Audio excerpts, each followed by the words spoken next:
Beth Hiley here for Board Game Geek at Gen Con 2019. I have a really special guest to end out our coverage here for Saturday evening at Gen Con, which is Schrapers. And you are on the committee for the Spiel des Jahres, which is the Game of the Year, translated into English, which is the German Game of the Year. So welcome. Yeah, thanks for the invitation. So we were just talking before we began that we're going to assume that maybe there's a couple of you that are watching that aren't familiar with what the Spiel des Jahres is. So I was wondering if you might take a few minutes just to give us an overview of how the awards are structured and how a winner is determined. Since 40 years, we have the Spiel des Jahres. We have this year Jubilee.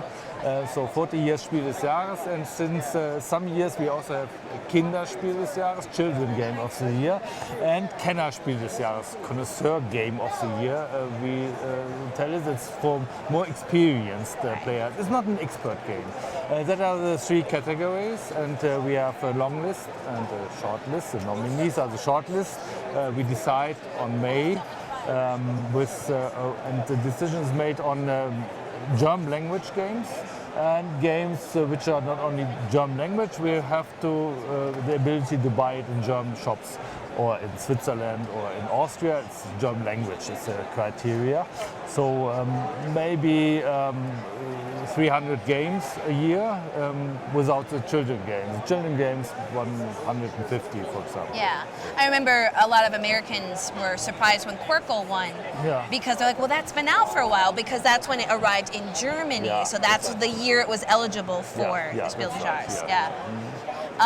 Now, you also occasionally give out special awards or accolades. Yes, sometimes, but very seldom. Very seldom. Last year, pandemic number 2, but that was a very specific game. This year, there's no special. Right. I'm wondering, is there anything in particular that inspires you to want to give out that award? Like, what does a game need to bring to the industry or bring to the world to get one of those special Special? Yeah. The special? I don't know. It must be a game like Pandemic Legacy 2. That's the only criteria. Be as good as that one. So we didn't find another idea what to do with that game, because it was very specific, and we have a Pandemic sometimes before on the list, and so we need a new idea for it. So. Now, when you release the nominees, from that point, from when the nominees are announced to the point when the winner is announced, is the winner determined in that middle space, or is the winner determined far before? No, in the night before we decide on it, and then we have this ceremony in Germany. I think it's 5 o'clock in the morning here in America. Just about, yeah. It's just about. So, and then we see the result. And even me, I don't know the result of the. I know it because we speak with each other, and everybody tells, I prefer this game, I prefer this game. So I know it, but it's only the people organize the ceremony. Right. They know the exact result. Let's talk a little bit about the award ceremony, because maybe not everyone realizes that this is a really big event. Yeah, this year it was really big because we changed a lot of things. Because we was thinking that it's a cultural award. It's not a presentation of a product. So we looked also for the Kinderspiel des Jahres for a new location in Hamburg and Berlin, which is more better for this cultural award. And this year we have 220 people coming to this ceremony in Berlin, much more than the years before, 150. Yeah. We have a member of government with it, in charge of the culture, and that's quite important for us, because I think board games also have a role in the society, and that's important for us to give the sign in the society that board games are culture and society. And we also made this initiative Playing for Tolerance. Also, that's important for us. A lot of German board game journalists and bloggers, 100 roundabout, are in this initiative, and we bring this idea of tolerance in the society with board games. Now, just forgot what my question was. You had mentioned it. Now, it's along with some of these announcements about tolerance. Were there any other changes that have happened in the last year, 2 years? You had mentioned before we started that things have been shifting lately. Yeah, for us it's important. We are now 40 years old, exactly. And then you have to decide what to change, because also 40 years it cannot be the same situation. And we discussed about strengthening the role of a game reviewer, of a game critic. And that's very important for us, because we say always it's Spiel des Jahres, Kritikerpreis. It's a game critic, and that's important for us, and we try to strengthen. So we made this year also a big conference with German language game reviewers, bloggers, journalists, and to speak about this topic, how to get better reviews. And that was an important thing. More than 60 game reviewers from Germany, Austria, and Switzerland came to Hamburg to discuss it in 2 days, and that's also an important thing. We a little bit changed, and also in the Kinderspiel jury also we strengthened the role of the game critic. So we decided to have a jury of game critic plus 3 advisors, and we made a public announcement that people from kindergarten, school, game libraries can be advisor. But on the other hand, we have this game critics. So we change also this Kinderspiel des Jahres, also this new coordinator in the next year. So we have also, I think it's a good way for us also for the next 10 years to be up to date. When I think if people aren't familiar with the Spiel des Jahres, I really think you should go back and look over the winners from the last 3 years, because I think people, if this is new to them, they're really going to be surprised how many titles they already know.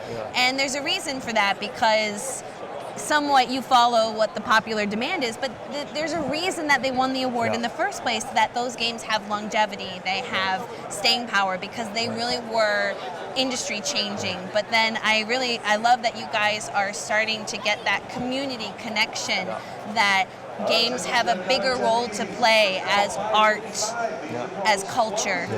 And I love that you're starting to weave that into the voting process, the nomination process, and just the communication with the public at large, that games are as important as any other medium that we experience as humans. So that's still a problem, even in Germany, that a lot of cultural things are in newspapers and magazines and TV, but board games really difficult. And I would say Germany is a few steps ahead of America too. That's right. But it's not enough in my point of view. But a lot of people are thinking it's a question of free time, of leisure, and you find an article about Spiel des Jahres not in the cultural sites. You find it in leisure or in giving a hint or something like that. But it's not the thing we like to have. And I think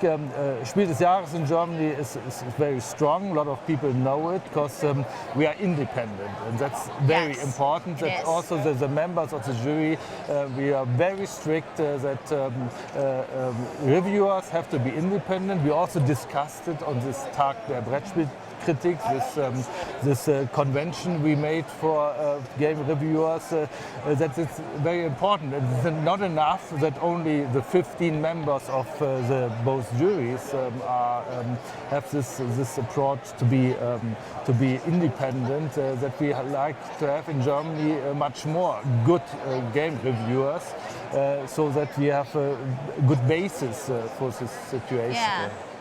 Well, I'd like to see if maybe Ace, can I borrow your iPad, because mine died, just to see if we can have, if people have a few questions, since we do have our chat here, that this is a really unique opportunity for you guys, particularly since the people who are watching live right now are probably more likely to be Americans. And I really hope you guys take this opportunity to ask Harold some questions here. So I'm just going to spin this around to see, I'm going to back up a little bit. So please start writing some questions if you want to ask Harold. So just seeing a lot of comments. Oh, I'm gonna relax then. Okay. So our internet went down for a moment, so we'll relax for a moment. I mean, the computer's still recording, so we didn't lose anything, but we're not good, live yeah. for a moment, so we can be crazy for a second. All right, we're live now. Okay, so this is your chance just to ask some questions. So we did have one question: how will the Spiel des Jahres become more relevant for heavier games, even perhaps heavier than what the Kannerspiel already covers, if at all? I don't think so, because the association Spiel des Jahres in Germany, they have to bring the game as a cultural thing into the society. And so we discussed how we can go to family, but not. We changed also in the last year we changed also this thing.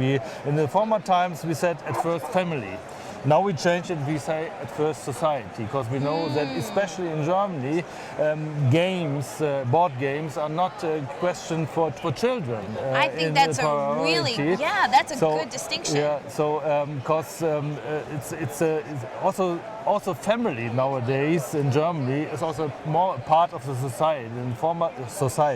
In former times it was more a private situation, and you have to play board games in this private room of family. Nowadays, children and family also is often more public, because much more children go to kindergarten the whole day, very early. Also, as younger children, they have more time in school, because they in former times only half-day school. Nowadays, a lot of children are the whole day at school, and that's also a new chance also for the Kinderspiel, for the children game, that it's not only played only in the family, also in the afternoon section at school or kindergarten. It plays an important role, and especially Kinderspiel des Jahres knows this. That you also need games who are good for family, also games are good for example, kindergarten or school. Well, I really like that distinction too, because I can think of a lot of organizations that are promoting education partially through games, or mental health through games. There's a nonprofit that I help out with that provides games to veterans' homes and to hospitals. So I think that society can be, but the types of games that I would think of first are ones that I think would be good candidates for the Spiel des Jahres, because the entry level is a good point for many people.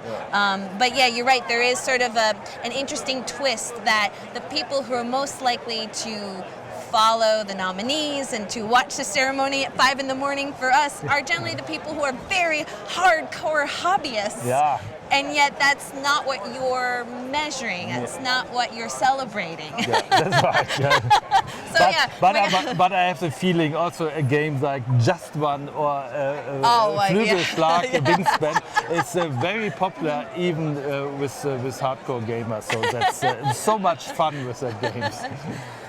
So last call for questions. If you have anything that you would like to ask Harold, I know we were having a little trouble with the stream earlier, and I apologize for that.